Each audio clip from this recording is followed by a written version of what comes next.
The first ray of light was bright. The birds were chirping and busy in their flight. Beth hadn't thought much of why the birds were off early in the morning, but now she couldn't help but wonder if they were also looking for their next source of food, much like she would have too soon, hopefully with the help of her mate. Her mate, who had snuggled close to her all night, was now up and looking at her. It would have been weird if she was in a human body, but alas, she was still a wolf, as uncomfortable as it was. Maybe it was common for a wolf to look at its sleeping mate all the time. Beth got up, shaking her fur, getting rid of the dirt she had been collecting since yesterday. This had to be the longest she has had without a shower, and to think how dirty she must be right now did not sit well with Beth. She looked at her mate in the eyes, who moved closer to her. He licked her neck and then her leg, much like he had yesterday. The wounds were still fresh, and it hurt. The pain wouldn't go soon, nor would she heal fast. Beth had often found it weird for humans to think that werewolves had some sort of magical ability to heal instantly. It was only a myth and not at all true, as much as Beth wished it was. She moved her paw a little, trying to get used to the pain. She had to tolerate it because she and her mate could not stay in this place for long. The danger was out there, not to mention her own father, commanding his pack to look for her. They would search all packs' territories, including the Wilson pack if it came to it, and she did not want to be found. The wrath would be much too great, and the pain which would follow would make her wounds feel like paper cuts. Carl did not take well to being disrespected, humiliated, or betrayed. Beth had sinned all three against her own flesh. Limping, she urged her mate to move, who followed at a slow pace. He walked very close to her own frame, matching her pace. If anyone was to see, they'd surely comment on this synchronization of the two wolves, thinking that they had spent years mastering it. Focusing on her surroundings and trying to stop her own wandering thoughts, Beth looked at the path her mate was leading her to. He seemed to know the place and direction well, for his walk was confident. He certainly knew where he was leading her. Beth looked around, keeping her senses on alert. This was another thing she had to learn if she wanted to survive on her own. They kept walking, moving to a more profound area into the forest. The trees grew thicker, their shapes were all the more advancing. The birds, which Beth saw only an hour ago, were long gone, or maybe they were still there, but she was just unable to see them, for they too were lost in the trees. The only evidence of their life was their chirping, which still echoed through the forest, one tree to another as if announcing the passing of Beth and her mate to each passing tree. The forest was really magnificent, and her mate seemed to be in his element. He seemed like the quiet, brooding alpha, and hopefully, not as brutal as her own father. The stereotype around alphas was the same. Then again, it was based on the history of all the incredible alphas throughout different packs who followed the same personality traits. But it seemed that her mate was far more considerate, for he had been okay with walking at such a slow pace because of her injury. Any other alpha would have gone in a frenzy by now. The distance that Beth and her mate had traveled in 2 hours could have been managed in half an hour by a normal wolf. Beth stopped, wanting to rest her leg for a few minutes when she saw a deer in the distance. It was amazing how she could see it but not her mate, who was looking in the opposite direction. At this moment, Beth wished they were in their human form, for she wanted to know what he was thinking, or how far away their destination was. She looked at the deer once again, who was just minding its own business. The wolf in her was sad because she was looking forward to hunting the deer down, for it seemed that it would provide enough meat for both her and her mate. The wolf had its own urges, and Beth still wasn't accustomed to it. The human in her wanted to look the other way, wanting to spare the life of the poor deer before her mate caught it, but the wolf in her was looking forward to having her fill. The wolf in her was winning, and unknowingly, she pulled on her mate's tail, who turned to look at her, his eyes in agony at such disrespect. She shook her head and pointed in the direction of the deer, which unluckily was still in the same place. Her mate seemed to understand, for he nodded at her and moved behind the trees. Beth stayed fixed in her spot. She didn't know what her mate wanted. Did he want her to kill the deer herself? And if she did, how would she do it? Still, in the same spot, Beth saw her mate had traveled behind the deer in the distance. It was amazing how he had managed to do so without so much as creating a noise. He stood in his place, his gaze at Beth, willing her to go on forward. Not knowing what else to do but trust her wolf's instincts, she too walked on ahead. She had to give it to her mate. He was undoubtedly clever, for he had positioned himself in a way where he would not be able to lose the deer and also test Beth. Yes, it was a test for Beth. Her mate was trying to see her potential, and trying to make the character of his own mate, just like she had been doing. Trusting her wolf, she limped around the deer from the south. Her mate was in the west, and so if the deer were to see her and run, she would run into her mate. Luckily for her, the deer still hadn't caught on Beth's scent. She stood inches away from the deer, behind a tree, which was the only thing separating Beth and her prey. Creeping on, she pushed down the pane and went for the deer, dragging it to the ground. The deer was caught in surprise and tried to pull away from the weight of Beth's wolf. With one last look, Beth went for the neck of the deer and tore it out. Beth and her proud wolf, with the blood of an alpha herself, kept the torn-off chunk of the dead deer's meat in her jaw and threw it at her mate's paw, presenting her trophy. Her passing of the test. Her mate looked at her in pure pride. No one had looked at Beth like that, she realized, not even Henry. Her mate moved toward her and licked off the blood from her fur with his tongue. He was both happy and proud and wanted to show it to Beth. Once cleaned off, or as much as it was possible, they moved in the direction of the deer. Beth waited for her mate to take the first bite. She had learned her lesson and didn't want to anger her mate. But he had a different idea too, for he nudged his head towards the deer. Beth looked at him, unsure why he wasn't making the first bite. After waiting for a few seconds, she lowered her head, keeping her eye contact with her mate, asking him to stop her if she was making the wrong move. But he didn't. Instead, her mate kept looking at her and didn't stop her when she took the first bite. The meat tasted much like it did yesterday, only the deer was salty, and the rabbit had been bland. Once she had taken the first bite, her mate moved closer and began to shred the deer to pieces, eating away.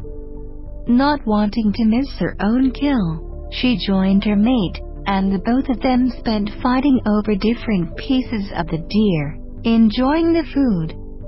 After she was done, she wondered how she realized that the deer was dry while the rabbit had been salty. Her mate, not wanting to waste another second, walked on in the direction that they had been traveling in previously.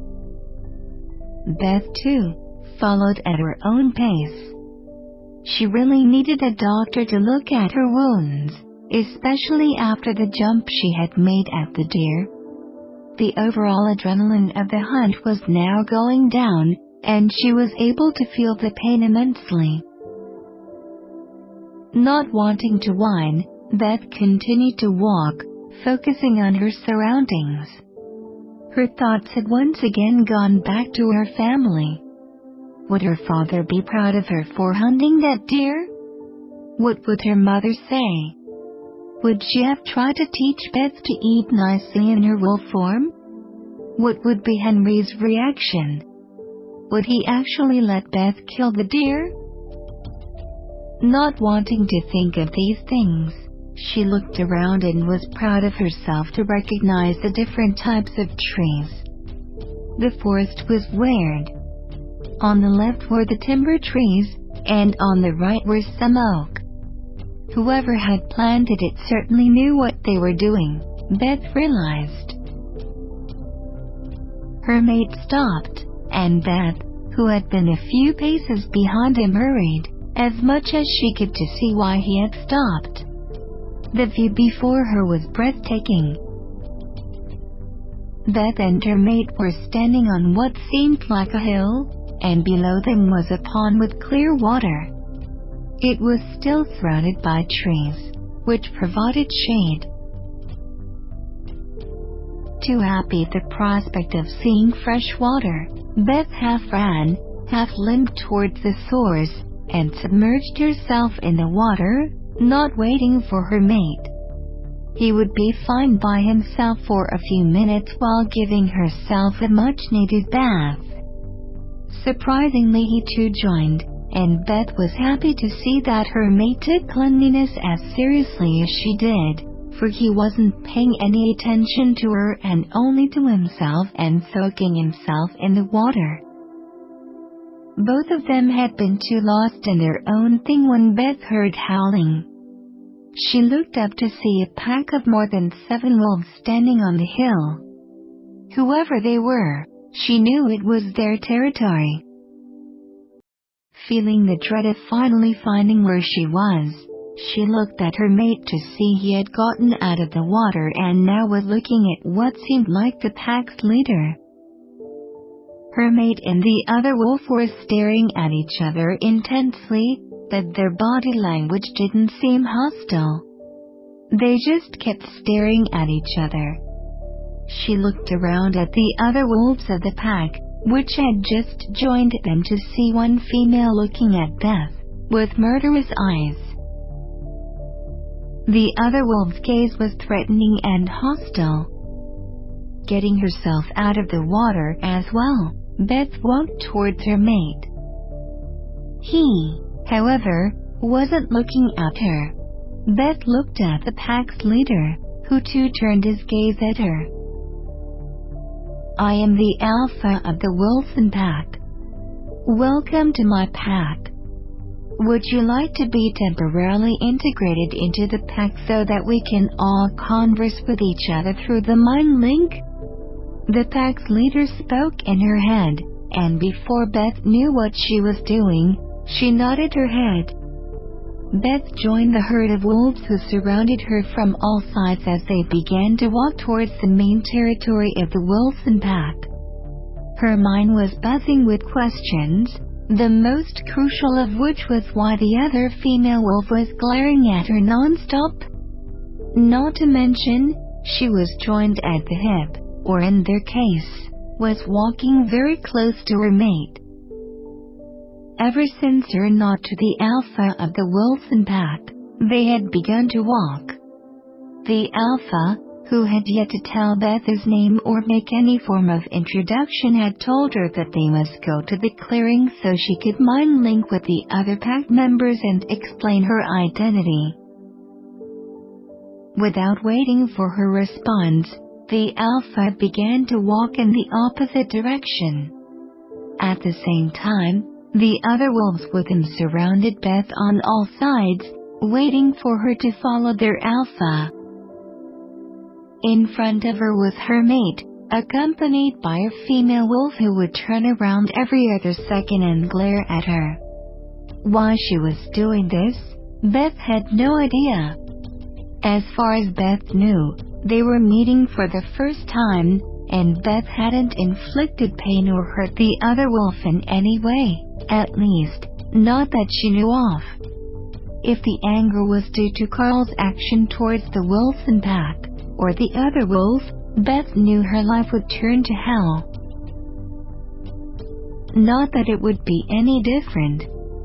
Her mate, Beth's mate, was from the Wilson pack, which meant she would need to leave her family behind and move in with their pack, as was the werewolf tradition. But would he still want the same if he found out she was from the Johnson pack? And what position did he hold in his own pack? The questions were burning, and she had no doubt that similar questions were burning her mate's mind as well. The walk was long and slow. Even though they were all in their wolf forms, the pace was excruciatingly slow, and Beth was getting tired. So much had happened since yesterday, not to mention, she had been in her wolf form for more than 24 hours now. It was uncomfortable for her to walk with other wolves who were all towering over her. All Beth really wanted was to be back home, not engaged to Henry and in her bed, sleeping, and maybe eating human food. The walk to the main territory took 15 minutes, and Beth couldn't help but notice the differences in the surrounding. The forest was well kept, with a clear path carved out to accommodate 4 wolves walking together. Back in her home, the forest was just a forest, deep and uneven with no proper road. It was seen as a defense against invaders and not as anything else. The forest surrounding the Johnson pack was supposed to protect people and mark the pack's boundaries to the world. Still, in the Wilson pack, it was different. It was understandable considering that the people of the Wilson pack lived in their wolf form. The forest was obviously supposed to hold a different meaning to them. Still, the question remained, what significance did it have to Beth? She stopped and saw that the others around had also stopped walking. They were all standing over an area that in Beth's pack would be described as a compound for training or celebration. For the Wilson pack, it seemed it was the beginning of the pack's land. It was also evident that more than half of the Wilson pack had chosen to come and see for themselves who the new arrival was. Would she tell them who she really was? Beth questioned herself. No. The answer was quick. Would she lie to them? Beth questioned herself again. No. This time, however, it took Beth a little time to come to a conclusion. The wolves around her waved away, leading to their alpha, who stood on the pavilion with one other female wolf. Do you want to be temporarily integrated into the pack? The alpha asked in her mind. Beth nodded her head, eager at the chance to be able to speak. If I do that, you'll be able to mind link with everyone in the pack for the duration of your stay here. Do you understand? The alpha asked again. Again, Beth only nodded. Do you promise to hold and abide by the laws of the Wilson pack while here and accept punishment if you are found breaking any of those laws? The alpha asked. At that moment, he looked precisely like Carl often looked when he was addressing Beth. The similarity was scary and humbling at the same time. The situation was dire. Beth was in the enemy's pack, and her parents had no idea where she was. She was in her wolf form, tired, hurt, and in pain. Her mate was also from the Wilson pack. Beth knew at that moment she could run. But where? There was no place to go, not with her injury. She looked at her mate, who, for the first time since the arrival of the alpha of the Wilson pack, was finally looking at her. His eyes were hollow. And instead of helping her decide, he just stared at her, waiting to see what she would do. Realizing she had no other option but to obey, Beth nodded her head, looking at the alpha. I, Hardy Wilson, alpha of the Wilson pack, allow the stranger wolf to live her days in the pack, while she has recovered from her injuries. Hardy boomed in her head, and Beth looked around to see the other pack members with their heads bowed, listening to the alpha. I urge all of you, the pack members of the Wilson pack, to treat this wolf with the respect that she deserves, help her, and make her feel welcome. Hardy said again, looking at the other wolves, who all howled in unison over their alpha's words. Lastly, I grant you, wolf, permission to be able to speak and communicate with the rest of my pack members, while you stay here. This time, Hardy and all the wolves present in the compound were looking at Beth once again, who was more scared than she was yesterday. Very slowly, Beth nodded her head. Hardy and the rest of the wolves howled in unison once again. Speak, child, and introduce yourself. Hardy said to Beth. My name is Beth.